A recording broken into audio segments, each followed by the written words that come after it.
Alhamdulillah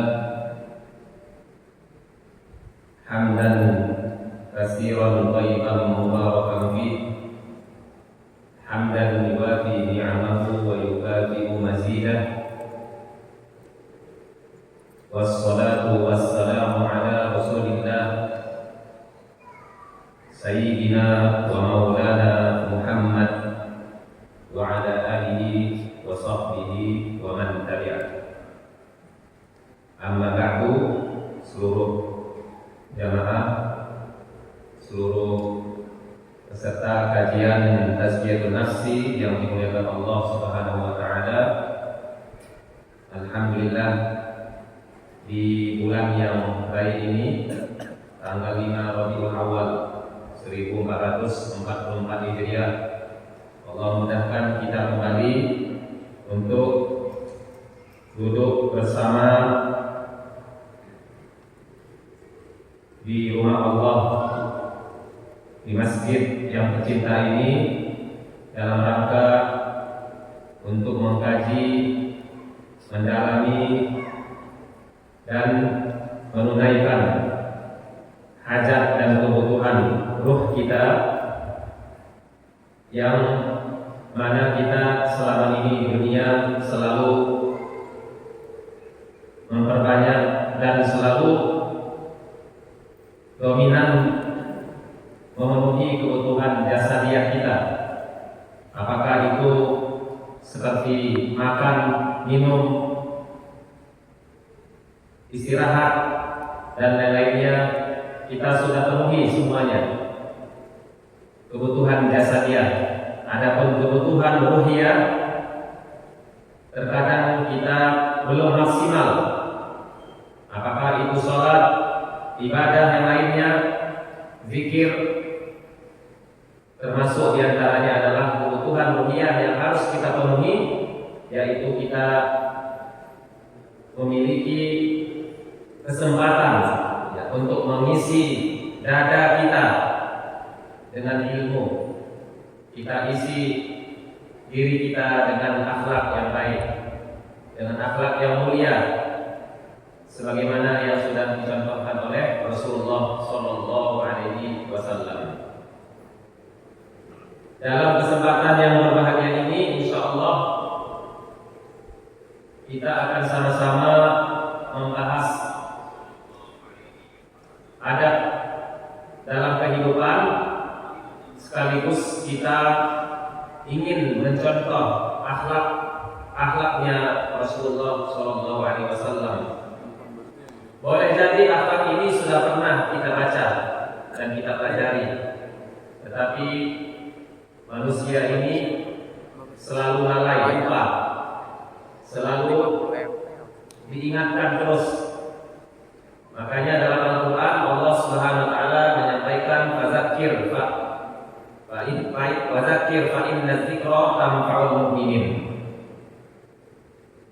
Ingatkanlah saudaramu, sesungguhnya dengan mengingatkan itu tanfa'ul mu'minin, akan berguna untuk mereka. Maka siapa saja yang merasa bermanfaat ketika diingatkan, merasa berguna, tidak berat untuk diingatkan, dinasihati, berlapang dada ketika dinasihati, diingatkan, menerima, bahkan berterima kasih, bersyukur, itu tanda-tanda orang yang ikhlas dan bersih hatinya. Tetapi kalau seandainya ketika diingatkan, dinasihati, malah marah, emosi, tidak menerima, tidak ikhlas, itu tanda-tanda hatinya masih kotor. Wajib dibersihkan, wajib segera dibersihkan, karena semakin kotor, semakin berkarat, semakin mati hatinya, dan akhirnya tidak bisa lagi menerima cahaya Islam. Saudaraku semuanya yang dirahmati Allah Subhanahu Wa Taala, secara lahiriah untuk melihat seseorang itu baik atau tidak biasanya dilihat dari lahir, secara zahir atau secara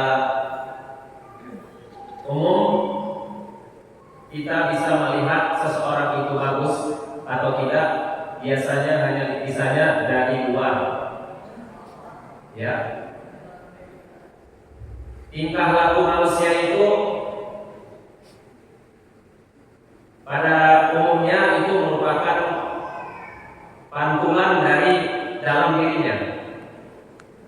Gerakan, sikap, perbuatan yang dia lakukan yang bisa dilihat oleh orang lain, yang bisa untuk dicermati orang lain, itu semua adalah pantulan, ya, pantulan atau buah daripada apa yang di dalam dirinya. Walaupun terkadang ada juga seseorang itu secara lahiriahnya baik, tetapi ternyata dalamnya masih ada yang kotor. Itu rahasia antara dia dan Allah. Makanya kita minta kepada Allah dalam doa itu diajarkan oleh Rasulullah, ya. Contohnya doanya seperti ini. Ini doa bagus dibaca pada saat malam hari, ya, pada saat qiyamul lail. Ya Allahumma rabbas samawati wal ard, Allahumma rabbas samawati wal ardi, Allahumma rabbas samawati wal ardi anta, Allahumma lakal hamdu anta qayyimus samawati wal ard, anta rabbus samawati wal ard, anta nurus samawati wal ardi wa fihinna. Kemudian sampai akhirnya ada kalimat doanya itu,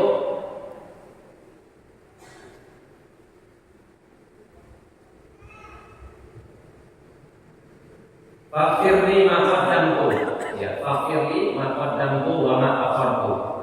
Ampunkanlah ya Allah yang telah kulakukan, ma qaddamtu, yang pernah kulakukan. Allahumma firli ma qaddamtu, ampunkan yang telah berlalu. Wa ma akhartu, dan apa yang akan kulakukan nanti. Jadi kita minta itu doanya kepada Allah sebelum dan sesudah, dihapuskan Allah dosanya. Wa ma akhartu wa ma asrartu wa ma a'lamtu. Dosa yang kusembunyikan dan dosa yang ku perlihatkan. Ya, karena dosa itu dua macam. Ada dosa yang kita perlihatkan kepada orang lain, seperti mencuri bisa dilihat, ya, membunuh bisa dilihat, ya, dan macam-macam yang lain-lainnya. Tetapi ada juga dosa itu nggak bisa dilihat oleh orang lain, kecuali kalau dia mengakuinya. Kenapa? Karena dia melakukannya sendirian. Dia melakukannya sendirian.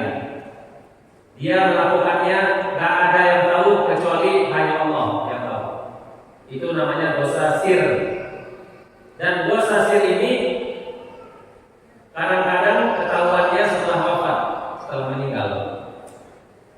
Ya, makanya kita minta kepada Allah supaya Allah bersihkan diri kita, ya.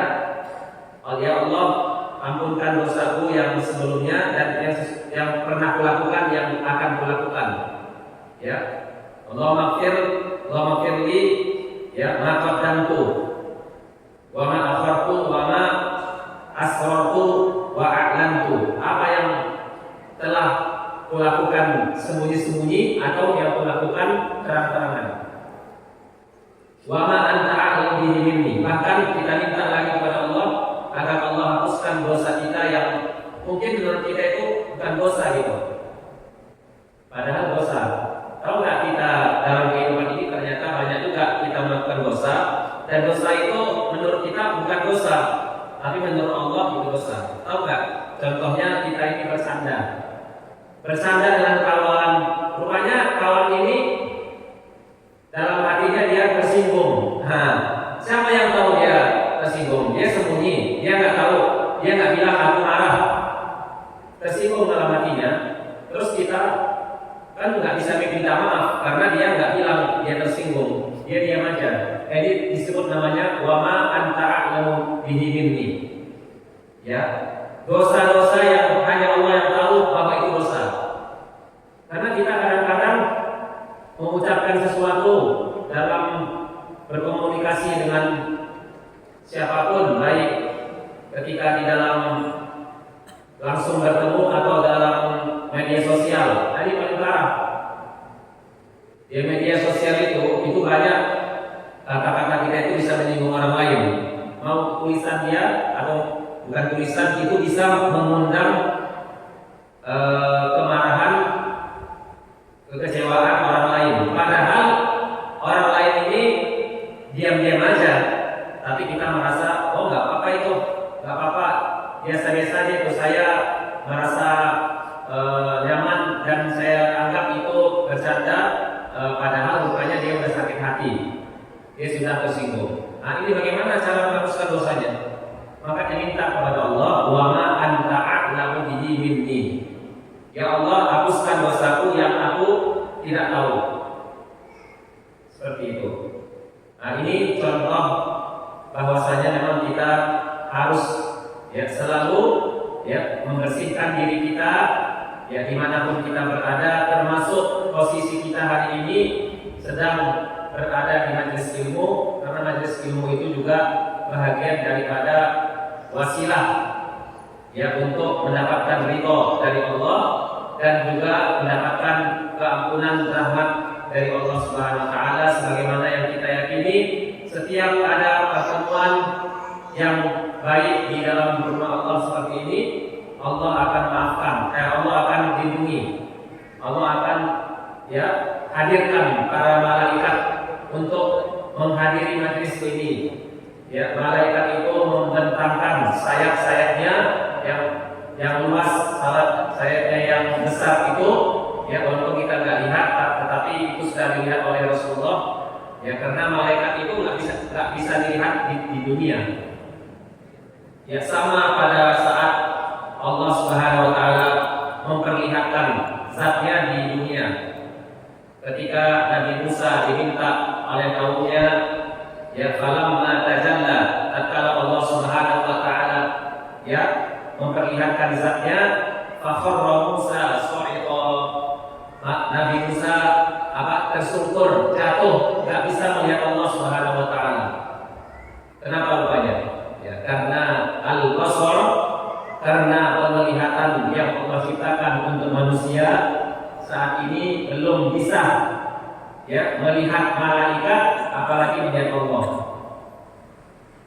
Kecuali Rasulullah Shallallahu Alaihi Wasallam sudah melihat malaikat, sudah melihat Jibril, yaitu pada saat Isra dan Mi'raj.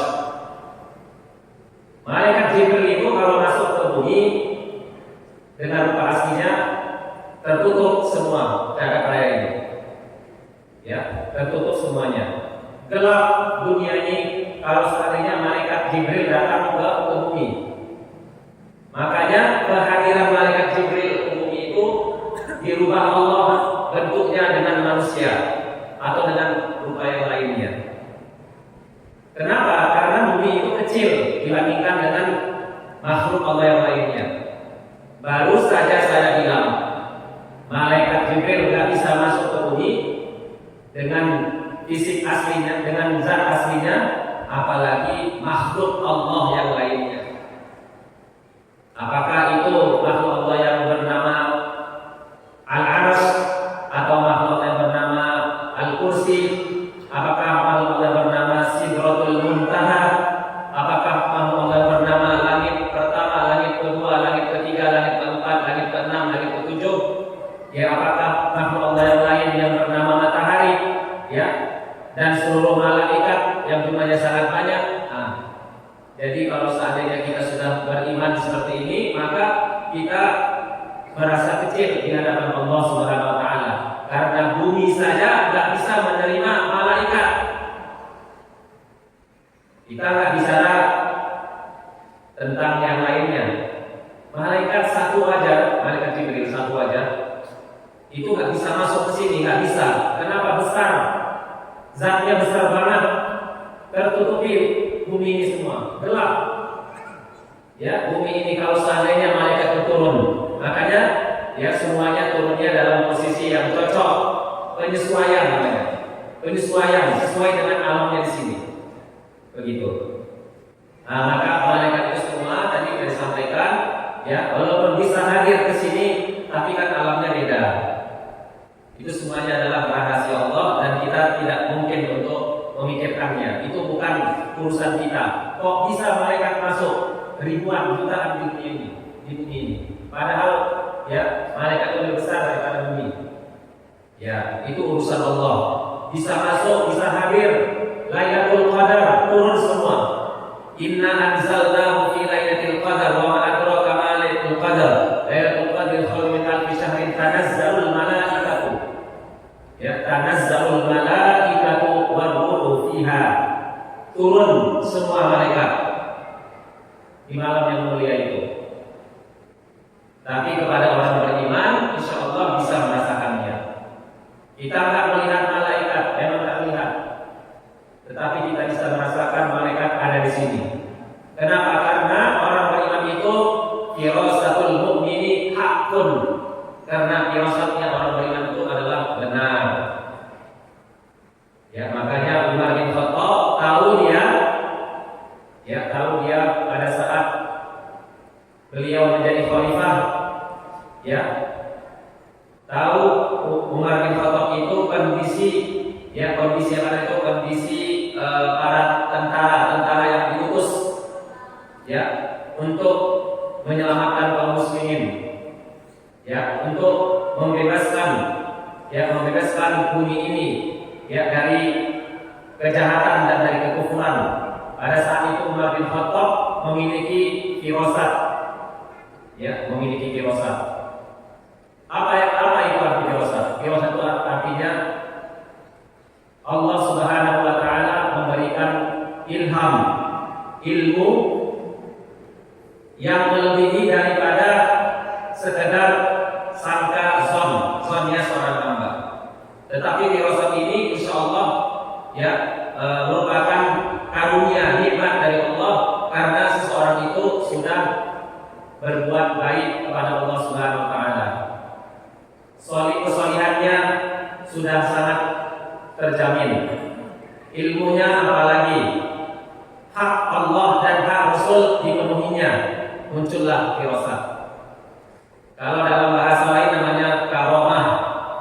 Ya, karomah juga boleh ya disebut, ya, karena karomah itu merupakan sesuatu yang diyakini oleh kita sebagai kaum muslimin, ya, karena karomah itu muncul karena kesolihan pribadi. Walaupun karomah itu bertingkat-tingkat, ya, Imam Ibnu Taimiyah, Imam An-Nawawi, Imam Al-Ghazali, ya, semuanya mereka punya karomah, punya kemuliaan. Kenapa punya kemuliaan? Karena kesolihan pribadinya. Imam Abdul Qadir Al-Jailani lebih dahsyat lagi karomahnya, ya, lebih dahsyat lagi karomahnya, dan itu diakui semua ulama. Ya, Imam Az-Zahabi, ya, menyebutkan di dunia ini setelah wafatnya Rasulullah, setelah wafatnya sahabat Nabi, ya, setelah wafatnya para tabi'in, yang paling keren, biasanya gitu lah bahasa gaulnya gitu, yang paling keren, ya, yang paling keren karomatnya Syekh Abdul Qadir Al-Jailani. Tetapi harus diingat karomatnya para ulama, ya, atau para auliyaullah, karena semua kita memang wali.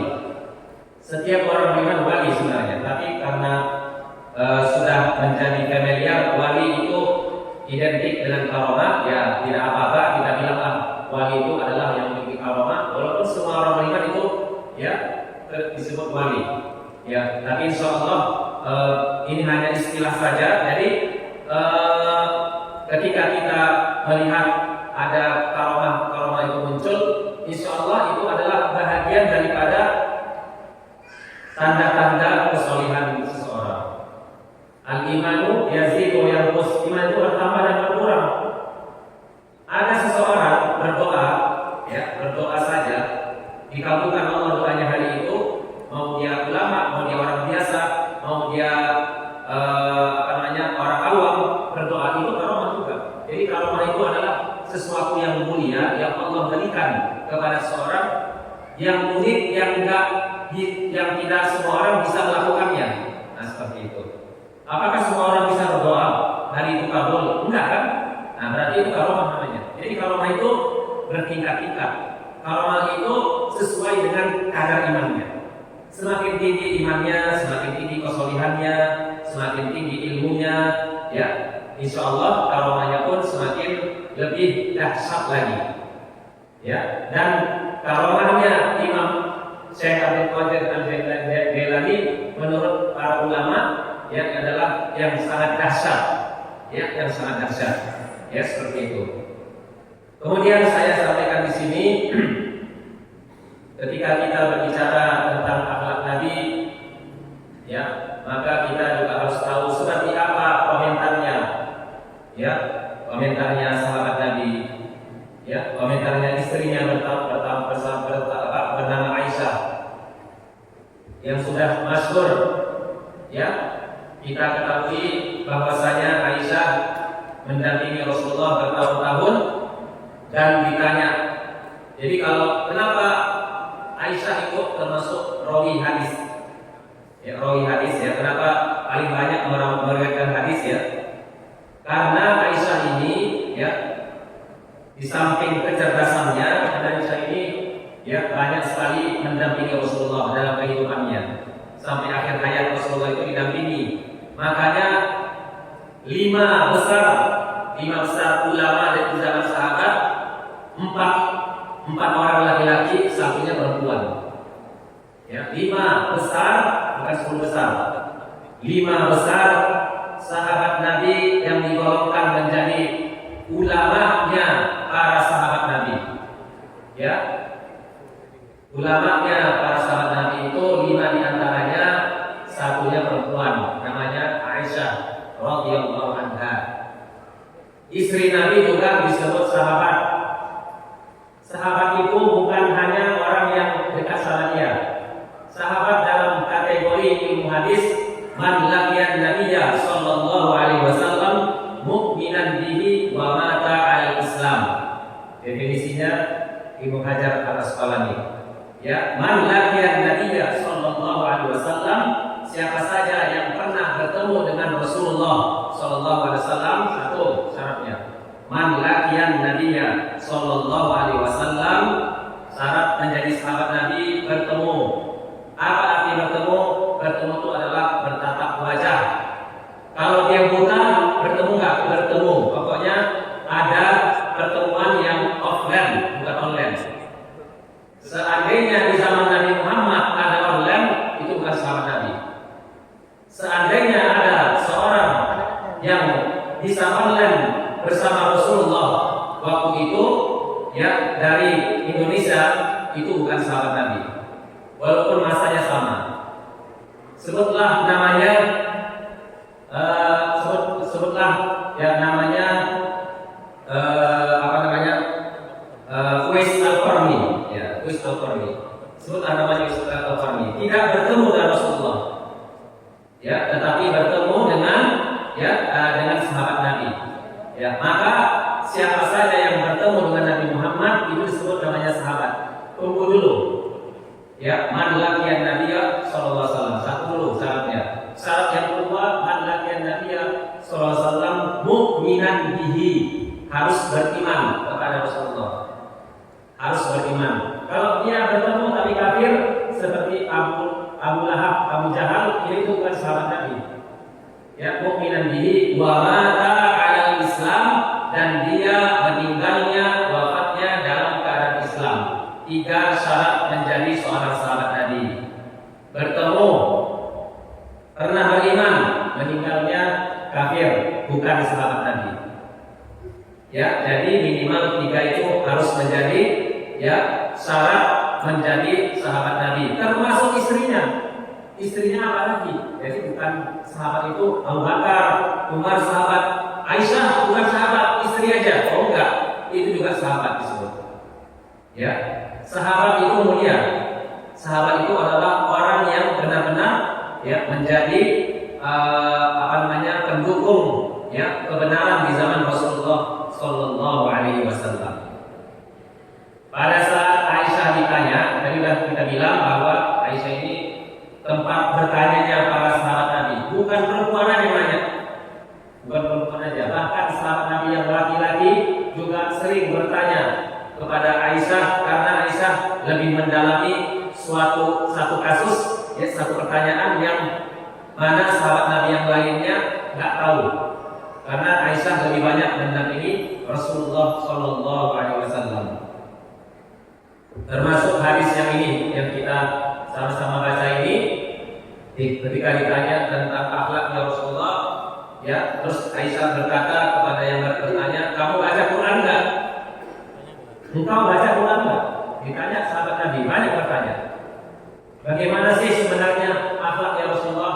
Terus Aisyah bertanya lagi, Anda baca Quran enggak? Nah, maka jawabannya, Quran itulah akhlaknya Rasulullah Sallallahu Alaihi Wasallam. Akhlaknya Rasulullah ada di Quran, itu maksudnya. Karena khuluquhul Quran, maksudnya adalah akhlaknya Rasulullah itu ada di Quran.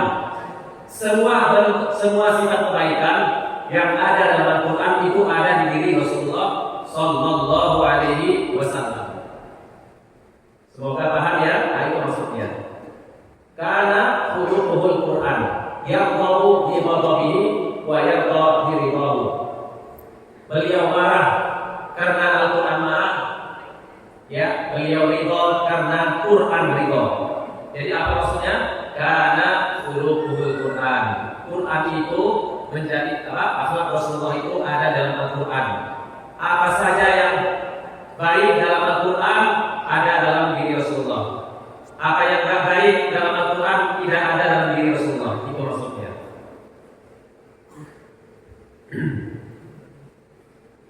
Ya, maka karena akhlak Rasulullah itu baik dan sempurna, ya, maka Allah pun meninggikan, menyanjung beliau dengan ayat yang sudah kita hafal atau sering kita baca dalam surat Al-Qalam ayat 4. Wa innaka la'ala khuluqin azim.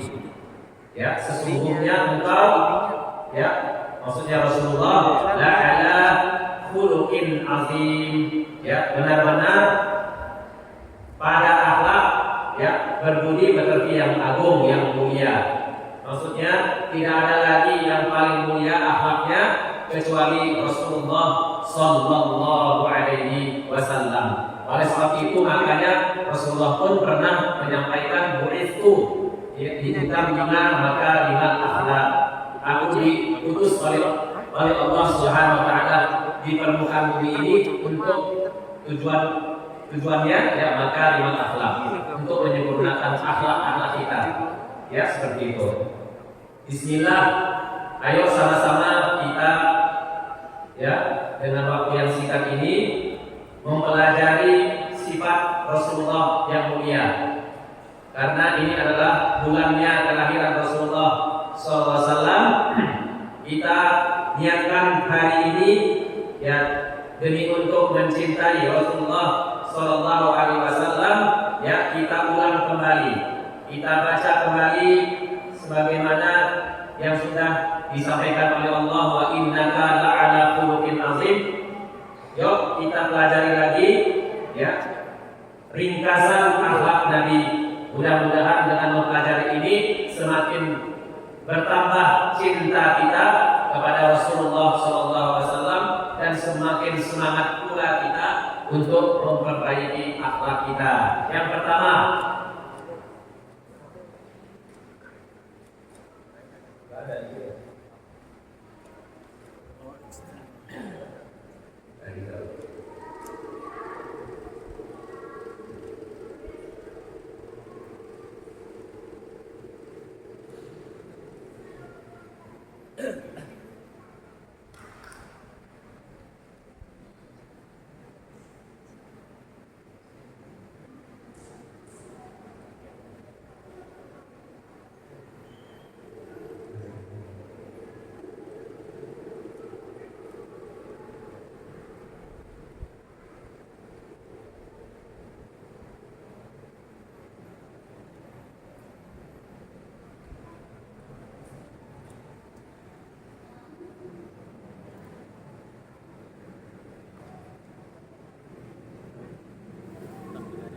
Sudah kelihatan ya? Alhamdulillah. Ya, karena ulumul Quran yang qawli qawlihi wa yanqali qawl tadi disampaikan.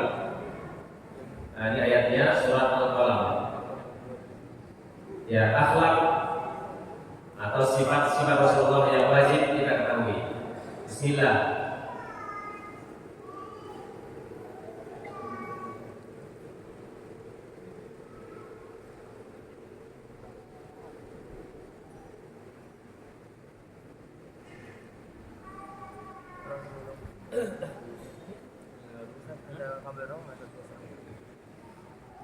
Yang pertama, ya, Rasulullah sallallahu alaihi wasallam.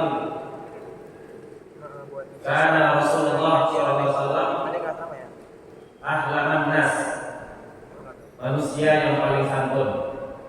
Ya. Santun itu adalah sifat yang sulit ya diamalkan dalam kehidupan. Terkadang santun ini kita hanya bisa melakukan hanya untuk orang yang berbuat baik kepada kita. Tetapi pada saat ada orang yang pernah memusuhi kita, pernah mengejek kita, kesantunnya pun hilang. Ya, ini harusnya kita perbaiki. Tapi Rasulullah SAW adalah manusia yang paling santun. Tidak hanya untuk orang yang dia kenal atau orang yang dekat dengan beliau, tetapi untuk siapapun beliau sangat santun. Bukan santun lagi, paling dermawan. Ya, kedermawanan Rasulullah ini sebagaimana yang disebutkan juga kalau bulan Ramadan lebih maksimal lagi. Tapi di dalam bulan Ramadan pasti tetap dermawan, tidak pernah berhenti. Ya, terus apa lagi? Rasulullah itu adalah orang yang sangat kasih. Ya, kasih di sini maksudnya penyayang, ya, sangat penyayang. Ya, penyayang ini tidak hanya untuk orang-orang terdekat dengan beliau, bisa jadi sayangnya juga kepada siapapun yang sudah dia kenal dan termasuk kepada yang anak-anak kecil. Kemudian yang kedua adalah ya, Rasulullah SAW itu tawadhu, sangat tawadhu ya, yaitu dengan selalu mandiri dalam hidup, yaitu menjahit ya sandalnya sendiri. Kemudian menambal baju juga, ya luar biasa ya, Rasulullah itu memiliki sifat tidak selalu membutuhkan siapapun dalam kehidupannya. Selama beliau bisa, maka beliau ya tetap mengerjakannya sendiri. Tidak suka merepotkan orang lain. Begitulah kira-kira ya bahasa sederhananya. Membantu keluarganya, dan beliau juga mengerjakan pekerjaan-pekerjaan rumah. Jadi tidak hanya istri yang cuci piring, itu maksudnya. Kalau bahasa sederhananya, tidak hanya istri yang cuci piring, tidak hanya istri yang menyapu di rumah, tidak hanya istri yang memasak. Misalnya, jika bisa seorang suami juga ya selama tidak mengurangi tanggung jawabnya, maka sangat baik seorang suami itu membantu istrinya di rumah. Jadi ini bukan biasa-biasa gitu ya, sehingga kita bilang itu gak ada pahalanya. Ternyata ini menjadi ibadah. Ya, ini menjadi ibadah, bahkan bisa menguatkan harmonis seorang suami dan istri apabila dua-duanya saling bekerja sama. Kemudian yang ketiga adalah Rasulullah SAW ya syadidul haya. Beliau itu ya lebih malu ya daripada anak gadis di dalam biliknya. Ya, wa kana asyaddu hayaan minal azra fi khidriha. Sesungguhnya Rasulullah itu lebih lebih malu dari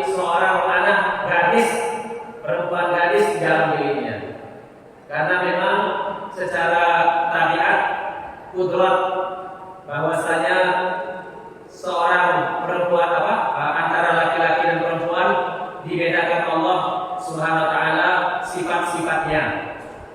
Ada sifat yang sama antara laki-laki dan perempuan, ada yang berbeda. Ya, jadi Allah ciptakan laki-laki dan perempuan itu masing-masing saling menyempurnakan. Ada saatnya laki-laki sifatnya lebih dominan dari sisi ini dan itu. Ada juga perempuan lebih dominan dari sisi ini dan itu. Maka salah satu dominannya perempuan yaitu sifat malu, yaitu adalah fitrah. Nah, maka ketika kita melihat malunya Rasulullah itu malu dalam melakukan kejahatan, malu dalam melakukan yang tidak baik, malu dalam sesuatu yang tidak benar. Rasulullah sangat malu ya daripada anak perempuan gadis yang sembunyi di dalam biliknya. Ya, seperti itu. Ini kiasan. Berikutnya yang keempat adalah Rasulullah SAW ya yujibu da'watal mamluk. Rasulullah itu SAW suka menghadiri undangan,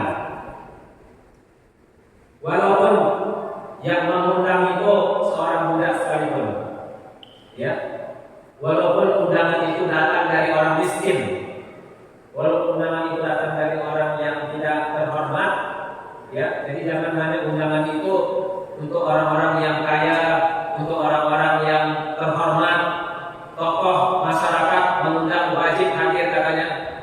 Tapi Rasulullah tidak pernah membeda-bedakan. Rasulullah Sallallahu Alaihi Wasallam mengundang menjawab undangan atau menghadiri undangan, walaupun undangan itu datangnya dari hamba sahaya sekalipun. Kemudian apalagi menjenguk orang yang sakit. Nah, ini termasuk termasuk kebiasaan Rasulullah Sallallahu Alaihi Wasallam itu suka menjenguk orang yang sakit. Ya, sampai ulama-ulama dalam kitab adab disebutkan waktu siang itu dibagi 7, waktu malam dibagi 6 paketnya. Al-wirdu namanya, al-wirdul awal, al-wirdul tsani dan seterusnya, sehingga para ulama mengatakan ada waktu antara subuh dengan syuruk itu untuk kita sendiri beribadah. Antara syuruk itu jam 6, kalau di sini jam 6 lebih kurang, ya, dengan waktu duha pertama sampai jam 9. Nah, disitulah katanya para ulama jika kita memang bisa, karena zaman dulu kan beda. Zaman dulu kan nggak ada orang itu punya jam kerja, 8 jam kerja di pabrik, di PT, ya, di kantor, di sekolah. Nah, dulu kan nggak seperti itu, dulu kan lebih fleksibel ya. Nah, maka dulu mereka bisa memanfaatkan waktu itu, bahkan mereka juga bisa qailullah, bisa tidur sebentar ya sebelum zuhur. Sekarang nggak bisa lagi qailullah, ya, qailullahnya bisa diganti ya di waktu yang lainnya. Ya, kalau ikut cara para salafus saleh qailullah ya berarti yang namanya sekolah, namanya kantor diliburkan atau diistirahatkan mulai jam 11 sampai jam 1 siang. Bagaimana itu kalau seandainya diliburkan atau diistirahatkan? Ya, kantornya jadi nggak produktif, ya kan begitu. Nah, itu contohnya. Jadi Rasulullah juga seperti itu, punya waktu yang dibagi-bagi sehingga Rasulullah itu selalu mengunjungi orang yang sakit. Kemudian apa lagi? Ya, wayamshi wahdahu. Ya, berjalan sendiri. Ini saya saksikan ya, ulama terkenal di dunia ini ya, sudah wafat namanya Dr. Waqaf Az-Zuhaili. Saya lihat jalan sendiri juga rupanya. Ya, jalan sendiri, nggak mau didampingi kemana-mana. Ya, naik mobil sendiri misalnya ke pasar, belanjanya sendirian. Ya, seperti itu. Ya, jadi ada orang yang bisa dilayani, ada orang terkemuka di dunia ini kan ya gampang dilayani.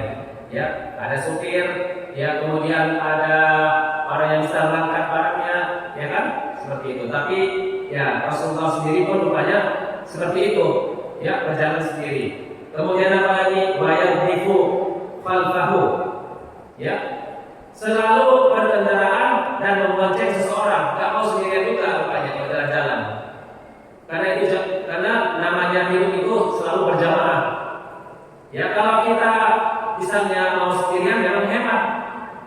Pesawat sendirian enak, ya lebih hemat sendiri, ya. Ini secara ekonomi ya, ekonominya begitu. Ya, kemudian kalau kita misalnya pergi safar sendirian, naik bus sendirian, ya. Tetapi kalau seandainya kita ajak saudara kita, ya, keluarga kita ajak atau sahabat kita ajak, memang keluar ekonominya lebih banyak, biayanya lebih banyak. Tetapi kan keberkahannya beda lagi, karena keberkahan itu datangnya dari Allah Subhanahu wa Ta'ala.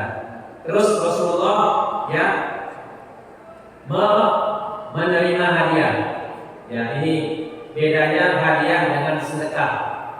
Ya, Rasulullah itu kalau diberi hadiah bukan karena jabatan ya. Nah, hadiahnya karena memang ya hadiah semata-mata tanpa ada niat gitu. Bukan niatnya karena jabatan. Ya, jabatan kayak kita ini kan kadang-kadang ya selalu aja godaan-godaan itu ada. Tapi ini hadiah, ya hadiah karena cinta, itu maksudnya. Hadiah karena cinta kepada saudara kita. Ya, hadiah ini diterima oleh Rasulullah. Ya, bahkan Rasulullah juga mau memakannya kalau diberi hadiah. Hadiah apa dia? Misalnya kesukaannya Nabi Muhammad itu ya kurma misalnya kan, kurma ajwa misalnya. Kesukaan Rasulullah itu adalah madu. Kesukaan Rasulullah itu ya adalah roti. Ya, kemudian dicampur dengan cuka dan seterusnya. Kesukaan Rasulullah misalnya daging kambing, ya, pahanya atau bagian bahunya. Nah, itu dimakan oleh Rasulullah Shallallahu Alaihi Wasallam. Ya, terus bukan hanya itu, Rasulullah juga kalau diberi hadiah, beliau suka membalas. Ya, wa yukafi'u 'alaiha. Rasulullah itu suka membalas. Ya, tidak hanya menerima aja, menerima hadiah terus. Ya, untuk sehingga hadiahnya itu bertumpuk-tumpuk di rumahnya. Ya, sampai di lemarinya itu ya hadiah-hadiah itu ya sampai setinggi atap rumahnya. Tinggi sekali ya, banyak sekali hadiah itu dikumpulkannya. Lemarinya penuh hadiah, tapi nggak pernah memberikan hadiah kepada orang lain. Tapi Rasulullah itu suka membalas.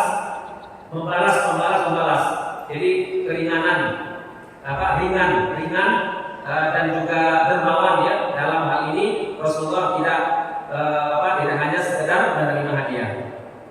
Berikutnya yang kelima adalah Rasulullah Shallallahu Alaihi Wasallam. Tadi sebelum saya tambahkan ini, wala yaqulus shadaqah. Rasulullah itu tidak memakan atau tidak menerima sedekah. Kenapa Rasulullah tidak menerima sedekah? Padahal sedekah itu halal untuk siapapun. Ya, ini hanya ya dari sisi izzah namanya, dari sisi ya kemuliaan diri Rasulullah SAW ya, sehingga sampai keturunannya pun juga itu ya diberi ditetapkan tidak boleh juga menerima hadiah, menerima sedekah. Keturunan Nabi yang sekarang yang hidup sekarang ini pun itu tidak dibenarkan menerima sedekah, walaupun mereka miskin. Ya, karena Nabi Muhammad itu mulia. Keturunannya juga harus dimuliakan. Kalau seandainya ada keturunan Rasulullah itu misalnya tidak baiklah secara ekonomi, ya itu wajib kaum muslimin membantunya supaya perekonomiannya baik dan mapan. Ya, jadi khusus Nabi Muhammad dan keturunannya itu tidak menerima sedekah, ya, tapi boleh menerima hadiah. Kalau kita semua ini yang bukan keturunan Nabi, boleh menerima sedekah dan boleh menerima hadiah. Walaupun ada orang nggak mau menerima sedekah, itu bagus, nggak apa-apa. Itu untuk demi memuliakan dirinya sendiri, ya, agar dia menjadi aziz, menjadi orang yang afaf, ya, sebagaimana dalam doa disebutkan, Allahumma inni as'alukal huda wat tuqa wal afafa wal ghina, supaya dia ghina, supaya dia tidak butuh orang lain, ya, seperti itu. Kemudian selanjutnya Rasulullah SAW ya pernah mengganjal perutnya. dengan batu untuk menahan lapar. Ya, ini menunjukkan apa namanya? Rasulullah itu tidak egois, tidak mementingkan diri sendiri, hanya mementingkan perutnya sendiri, tapi lupa dengan perutnya orang lain. Itu maksudnya.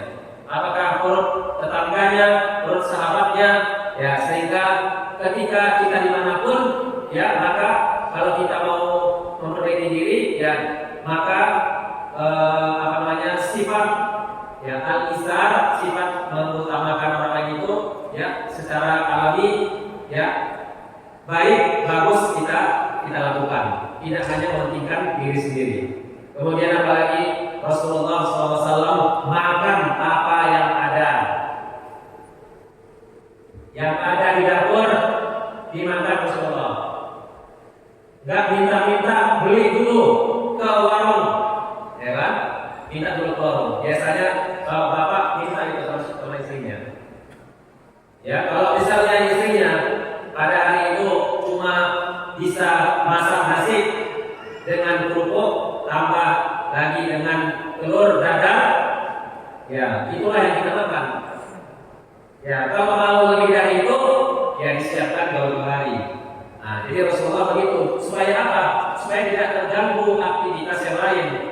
Ya, karena istri itu punya hak untuk beribadah juga. Istri juga berhak misalnya untuk melakukan aktivitas yang lainnya. Sehingga sebagai seorang suami dalam hal ini juga harus melihat ya kondisi masing-masing.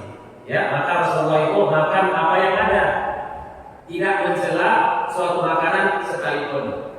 Ya, ini disebutkan Anas ya bin Malik juga 10 tahun berkhidmat kepada Rasulullah, gak pernah terlihat Rasulullah itu ya mencela makanan.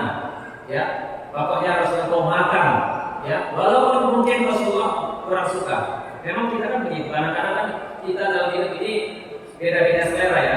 Kita itu sukanya, ada yang suka ini, ada yang suka itu. Tapi pada saat dihidangkan makanan yang kurang kita sukai, ya apa boleh buat? Ya kita harus sabar dan usahakan jangan berkata-kata. Selanjutnya yang ke-7, Rasulullah Sallallahu Alaihi Wasallam ya tidak makan dengan bersandar berbaring atau berbaring, ya bersandar, tidak bersandar makannya, ya karena begitulah memang dulunya Rasulullah, tidak seperti raja-raja, ya raja-raja itu suka duduk itu sambil bersandar, ya. Tetapi Rasulullah itu ya menunjukkan ketawaduannya, ya sehingga makan pun tidak harus bersandar, ya dan beliau makan apa yang di dekatnya, ya bukan makan yang jauh-jauh. Kalau dihidangkan makan berjamaah, ya sampai diambil di hidangan yang jauh, ya itu menunjukkan sangat comok, ya sangat comok dan kelihatan ya tidak punya adab itu marah seperti itu. Jadi makanlah yang di dekat kita. Ketika makanan yang berjamaah dihidangkan bersama-sama, makan yang di dekat kita.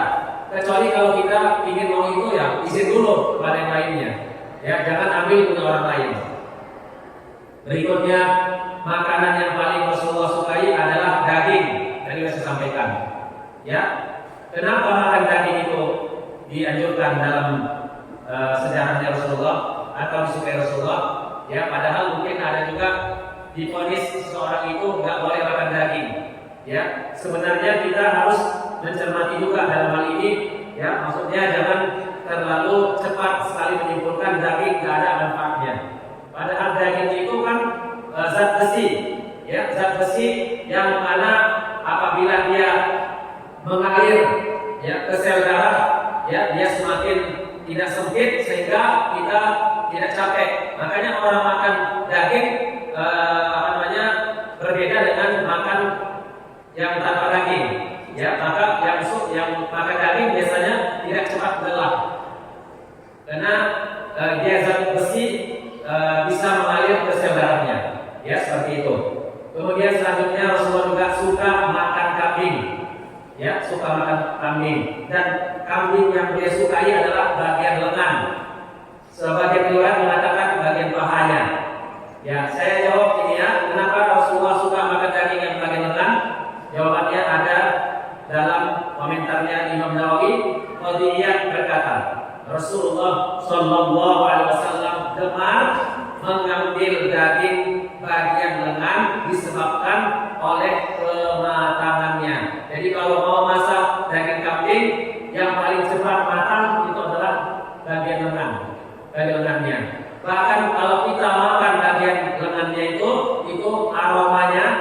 lebih wangi daripada yang lainnya, ya, dan lebih lezat, lebih manis, ya, dan lebih jauh dari hal-hal yang dianggap membawa penyakit seperti jeroan, ya kan? Jeroan kalau mengikuti cara Nabi makan kambing, jeroan dengan kepala itu dimakan. Kecuali di Indonesia, jeroan itu dimakan, ya, bahkan dijual di bakso-bakso atau di tempat lain itu jeroan itu, ya, bisa jadi, ya, sasaran empuk yang untuk pedagang, ya. Jeroan sama kepala nggak dimakan. Ya, Rasulullah tidak memakan bagian kepala dan jeroannya, tapi yang dimakan suka adalah, ya, bagian yang ada di lengan atau yang bukan jeroannya, seperti itu. Baik, selanjutnya Rasulullah SAW, ya, juga suka, ya, makan sayur-sayuran, ya, dan sayur yang paling beliau sukai labu, ya. Kemudian kalau ada bentuknya kuah, maka buah yang paling disukai Nabi adalah cuka, ya. Dan Rasulullah juga suka makan kurma, dan kurma yang paling disukai oleh Rasulullah adalah kurma najwa. Insyaallah semuanya sudah tahu, ya, kurma najwa itu, ya, hanya ada di Madinah, ya, bisa tumbuh di Madinah karena mungkin, ya, tanahnya, ya, iklimnya, ya, hawanya, ya, panas dinginnya itu semua, ya, akan mempengaruhi bisa tumbuh jenis kurma ajwa yang kita sudah tahu, ya, warnanya lebih kehitaman itu. Kesembilan, Rasulullah SAW, ya, memakai pakaian yang tersedia, jadi nggak harus beli-beli, ya, nggak ada baju yang warna ini warna itu beli dulu ke pasar, enggak, yang ada aja beli, yang dimakan, yang dipakai, ya, seperti itu. Kemudian Rasulullah SAW terkadang, ya, mengendarai unta. Ya, ini menunjukkan bahwa Rasulullah itu tidak harus menaiki kendaraan yang mewah, tidak harus. Dia ada di sini, ada keledai, ya, bahkan kadang-kadang berjalannya juga tanpa alas kaki. Ya, yang nggak boleh kan berjalan satu kaki kanannya pakai alas kaki, memakai sendal, yang kirinya nggak pakai alas kaki, itu nggak boleh. Ya, kalau alas kakinya putus, mendingan nggak usah dipakai yang satu, dibuang aja ke tong sampah. Pakailah kita tidak pakai alas kaki. Ternyata berjalan tanpa alas kaki itu rupanya menyehatkan badan, menyehatkan fisik, dan itu sudah diteliti, ya, para ilmuwan, ya, termasuk yang para dokter yang memahami tentang olahraga dan kebugaran itu, insya Allah bagus rupanya. Khususnya kalau jalannya itu di tempat-tempat yang banyak kerikilnya, ya, atau tempatnya yang rata seperti di gunung misalnya, ya. Jadi itu ternyata bagus jalan kaki itu, sekali-sekali jangan pakai sepatu atau pakai sendal, ya, seperti itu. Baik, selanjutnya yang ke-11, Rasulullah SAW menyukai wangi-wangian. Jadi jarang sekali Rasulullah itu tidak memakai wangi-wangian, ya. Bahkan beliau membenci bau yang tidak sedap. Kalau ada bau tidak sedap, itu sangat tidak disukai Nabi. Berarti apa? Ya, dihindarkan terus-menerus, ya, sepanjang waktu. Yang namanya bau harus cepat dibuang itu. Jangan biarkan 1 jam bau di kamar, bau tidak sedap di dalam rumah, bau tidak sedap di dalam kantor, bau tidak sedap di dalam acara dan seterusnya. Itu harus dihindarkan. Yang ke-12, Rasulullah SAW, ya, memuliakan orang-orang yang mulia, ya, mendekatkan orang-orang berkedudukan, ya, tidak menjauhi seorang pun, ya, pada saat beliau itu bertemu dengan siapapun, ya. Maksudnya Pak, Rasulullah itu tidak membeda-bedakan posisi. Siapa yang lebih duluan dekat dengan beliau itu tidak boleh dipinggirkan. Misalnya Rasulullah itu bertemu dengan orang biasa, terus setelah itu datang orang yang mulia, nggak harus orang mulia dekat dengan Rasulullah, enggak. Rasulullah itu tidak beda-bedakan. Siapa yang duluan di situ, yang lebih dekat dengan Nabi Muhammad, duduknya bersama Nabi, ya, tidak beda-bedakan. Kemudian selanjutnya yang terakhir ini, ya, Rasulullah SAW, ya, tidak pernah melaknat ya seorang wanita atau pembantu sekalipun. Ya, jadi tidak pernah menyakiti ya, tidak pernah menyakiti perempuan ya, dan termasuk membantu ya, tidak pernah memukul seseorang dengan tangannya ya, kecuali bila beliau dalam keadaan berjihad fi sabilillah. Rasulullah SAW ya tidak diminta memilih antara dua perkara, kecuali beliau memilih yang paling mudah. Jadi kalau misalnya ada dua urusan ya, ada dua masalah ya, bingung memilihnya kan gitu kan, bingung memilihnya. Pilih yang mana? Ya, khairul umuri awsatuha. Pilihlah yang paling tengah-tengah atau pilih yang paling aisar ya, yang paling mudah yang untuk dilakukan, dilaksanakan. Jadi begitulah kaidah kehidupan yang diajarkan Rasulullah kepada para sahabatnya, yaitu apabila memilih dua perkara maka beliau memilih yang paling mudah untuk dilakukan. Ya, kecuali yang mudah itu ada mengandung dosa, maka beliau pasti akan memilih yang berat. Ya, seperti itu. Kemudian masih ada lagi, sedikit lagi ya. Rasulullah SAW tidak kasar, ya, tidak keras, ya, tidak berteriak di pasar, ya, tidak membalas keburukan dengan keburukan, ya, dan tetapi suka memaafkan dan selalu bersikap lapang dada. Rasulullah SAW memulai mengucapkan salam kepada siapapun yang ditemuinya, memulai salam. Jadi beliau lebih awal biasanya, ya.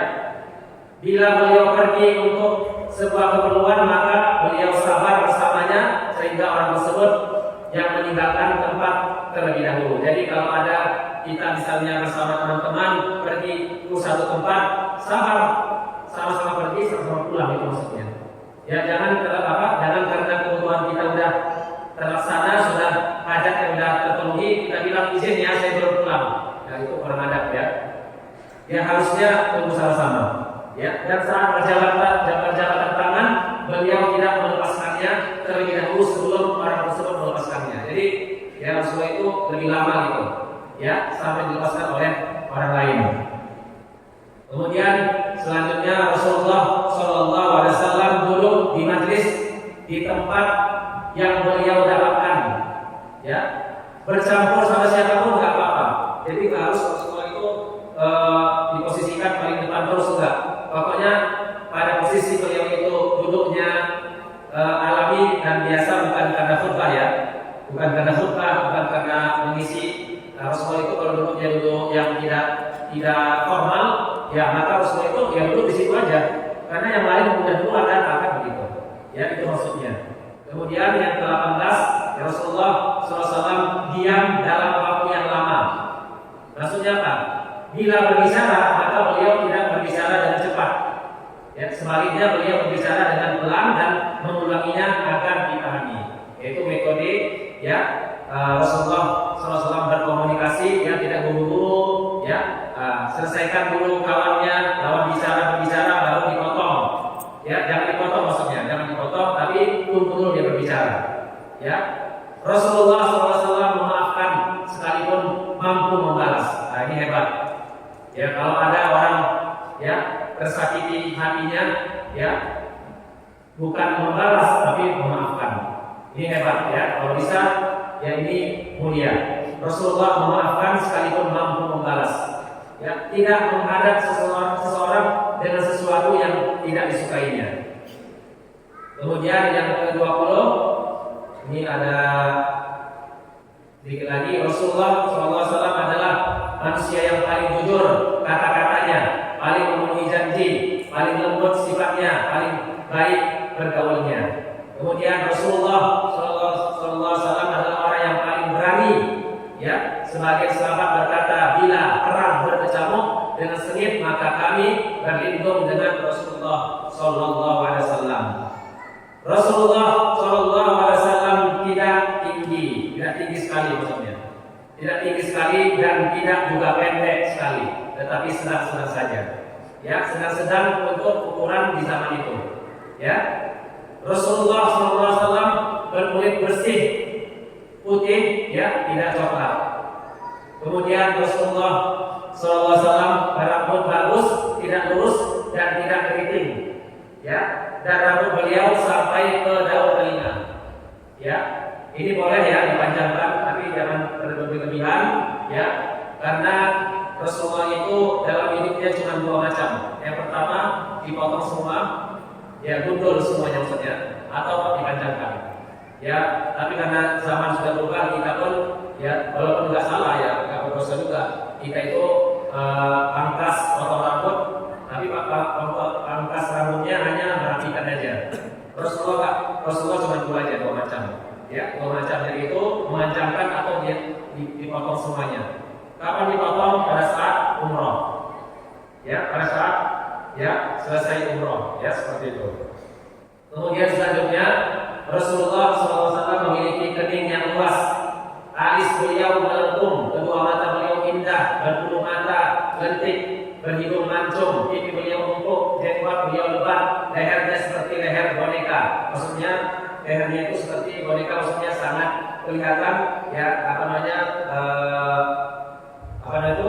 kelihatan lehernya itu tidak berkerut gitu ya, kelihatan kekar ya dan kencang ya. Berdada lapang, perut dan dadanya rata. Jadi perutnya sama dadanya ya, dan perut Rasulullah itu nggak ke depan perutnya. Ya, perutnya sama dadanya rata. Ya, telapak tangannya lebar. Kedua pergelangan beliau panjang. Kedua pergelangan Rasulullah itu panjang. Dan telapak tangan beliau lebih lembut dari sutra. Ya, ini kelebihan Rasulullah. Walaupun Rasulullah itu sebenarnya Rasulullah itu bukan artinya nggak kerja sendirian. Memang kan kalau ada orang kerja bangunan ya tukang-tukang kerja bangunan itu kan agak kasar tangannya karena memegang pasir, memegang benda-benda kasar, dari kasar tangannya. Tetapi ternyata Rasulullah walaupun mandiri tadi kan kita bilang mandiri, suka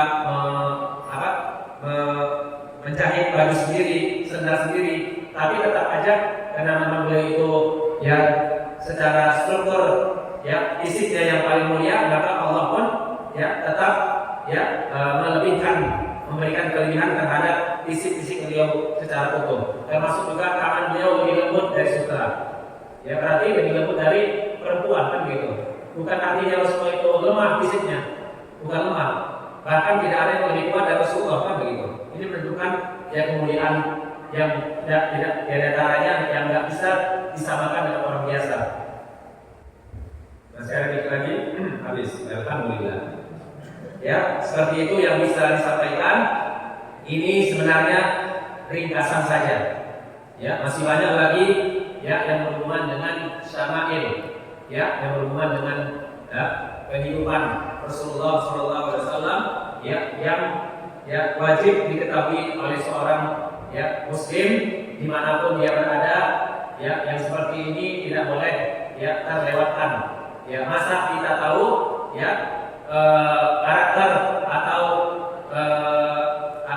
kita tahu tentang orang lain, contohnya ada orang yang terkenal di dunia ini, apakah dia sebagai artis ya, apakah dia sebagai orang yang juara di dunia ini, kita tahu ya berat badannya berapa ya kan, ya kemudian kita tahu berapa tingginya ya, tapi kita tidak mengetahui Nabi Muhammad. Ya, itu alangkah ironisnya dan mungkin itu ya merupakan bentuk ya kealfaan kita.